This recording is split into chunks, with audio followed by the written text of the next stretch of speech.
Are you ready for the Son of Man? My name is Paul Bonfilio. I would like to tell you a little bit about Jesus.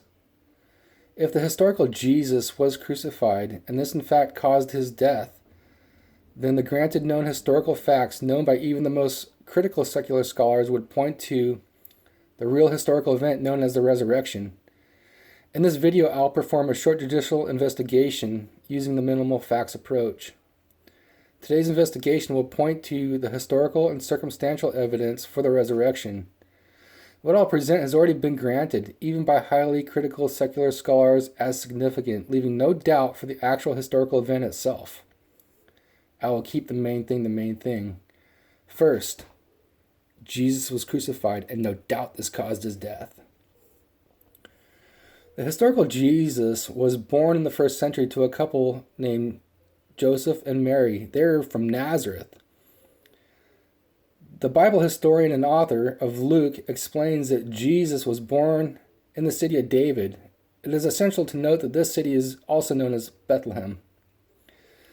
Luke's book, The Gospel According to Luke, was published in Jerusalem about AD 63 to 68, and most notably, Luke's books have been proven reliable amongst archaeologists and historians.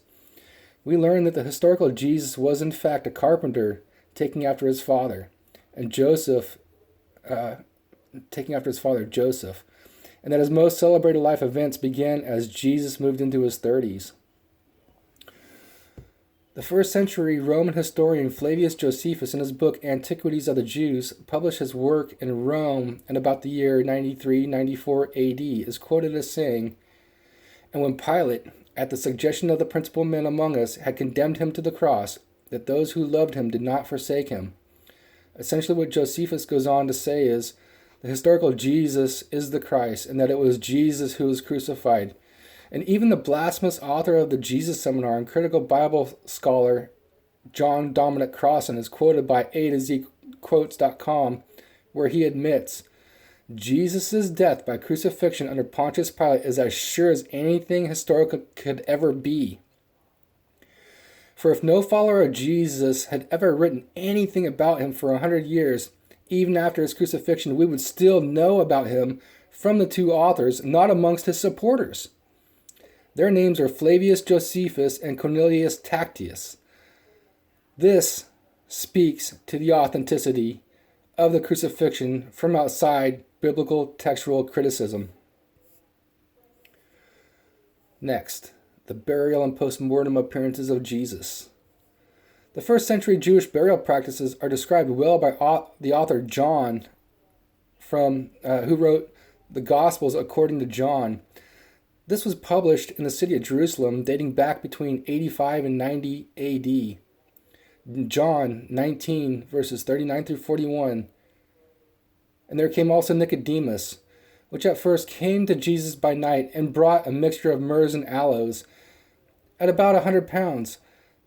Then they took the body of Jesus, and wound it in linen cloths with the spices, as the manner of Jews is to bury. Now in the place where he was crucified there was a garden, and in the garden a new sepulchre, whereas never was a man yet laid." It is suggested by Gary Habermas, the world's leading authority on the resurrection, that Jesus' disciples believed they had encountered the risen Christ the Sunday after the crucifixion. In the book, The Case for the Resurrection of Jesus, published by Kregel Publications in Grand Rapids, Michigan, 2004, Habermas and co-author Michael Licona write, "There is a virtual consensus among scholars who study Jesus' resurrection that subsequent to Jesus' death by crucifixion, his disciples believed that he appeared to them, risen from the dead. Habermas declares that the disciples claimed that Jesus appeared to them and that they were radically transformed. Surrounded by enemies, they realized they were under penalty of death themselves. The disciples were emboldened to proclaim the resurrection of Jesus from the dead." Next, let's take the written statement of a self-proclaimed enemy of the first century Christian movement and hear what he has to say. In his conversion, the Apostle Paul, formerly Saul of Tarsus, says in a letter to the church at Corinth, in 1 Corinthians 15:8 and 9, Published in Ephesus in AD 59, Paul writes, "And last of all, he was seen of me also, as one born out of due time. For I am least of the apostles. I am not meant to be called an apostle, because I persecuted the church." This statement of Paul's aligns itself with his conversion experience, in which Paul had firsthand experience with the resurrected Jesus. Paul's firsthand account as an enemy is of primary importance to Christianity.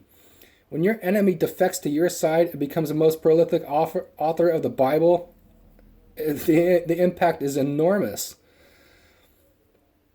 Let's look at the changed lives. The factual and circumstantial evidence for the resurrection is enough to prove there is no doubt for the resurrection of Jesus as an actual historical event.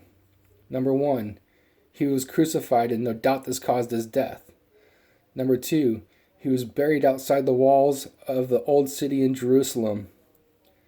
Number 3, the disciples believed they had seen the risen Christ the Sunday after the crucifixion. Number 4, the empty tomb. Number 5, Saul of Tarsus has an experience with the risen Jesus on the road to Damascus and has a conversion experience.